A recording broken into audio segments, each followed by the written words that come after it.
28শে ফেব্রুয়ারি যুক্তরাষ্ট্র এবং ইসরায়েলের যে আক্রমণ ইরানের বিরুদ্ধে হয় তখন থেকেই মূলত লেবাননের পরিস্থিতিও অস্বাভাবিক রূপ ধারণ করে।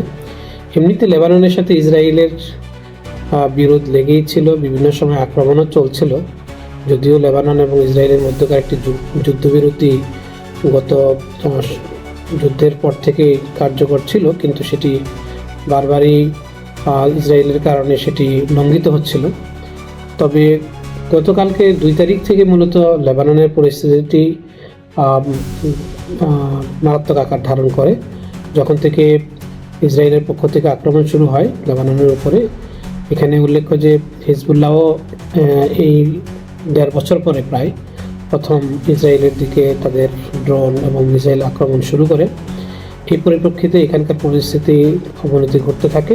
বিশেষ করে লেবাননের দক্ষিণাঞ্চল, সীমান্তবর্তী অঞ্চল যেখানে রয়েছে, সেখানে এই আক্রমণের মাত্রা এবং তীব্রতা অনেক বেশি। সেখানকার প্রচুর পরিমাণ লোকজন ইতিমধ্যেই বৈরুতের দিকে আসতে শুরু করেছেন এবং বলা হয়ে থাকে প্রায় 30,000-এর অধিক লোক ইতিমধ্যে বৈরুতে আশ্রয় নিয়েছেন।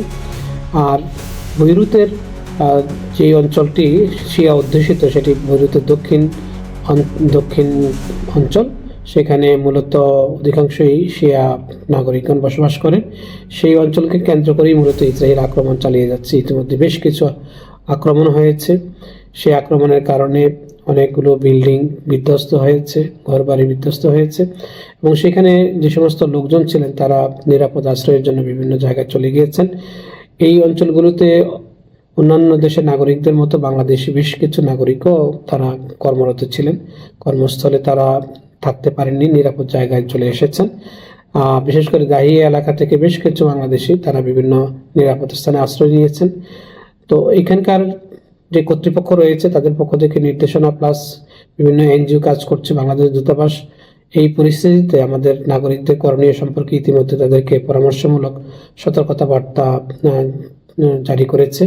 বিভিন্ন কমিউনিটিগুলোকে এঙ্গেজ করা হয়েছে এবং আমরা দূতাবাস সার্বক্ষণিকই মূলত আমাদের নাগরিকদের বিভিন্ন স্বার্থ সংশ্লিষ্ট বিষয়, তাদের সুবিধা অসুবিধাগুলো লক্ষ্য রাখছি। কেউ বাস্তুচ্যুত হয়ে থাকলে, কর্মস্থল হারিয়ে থাকলে তারা আমাদের সাথে যোগাযোগ করছেন, সেই অনুসারে আমরা সিদ্ধান্ত তাৎক্ষণিকভাবে দিচ্ছি এবং বিশেষ করে তাদের যে আবাসস্থল সেখান থেকে তাদেরকে নিরাপদে চলে যেতে হয়েছে।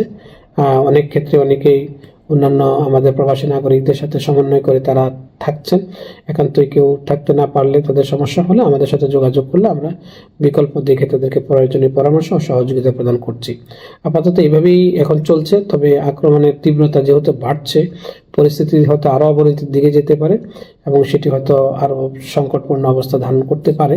তবে সামগ্রিক পরিস্থিতির দিকে আমরা লক্ষ্য রাখছি এবং আমাদের নাগরিকদেরকে সেভাবেই প্রস্তুতি গ্রহণ করার জন্য এবং তাদের পরামর্শ দিয়ে যাচ্ছে এবং প্রয়োজনীয় যে সহযোগিতা দরকার সেটির জন্য দূতাবাস সর্বক্ষণিকই তাদের সাথে সমন্বয় সাধন করছে।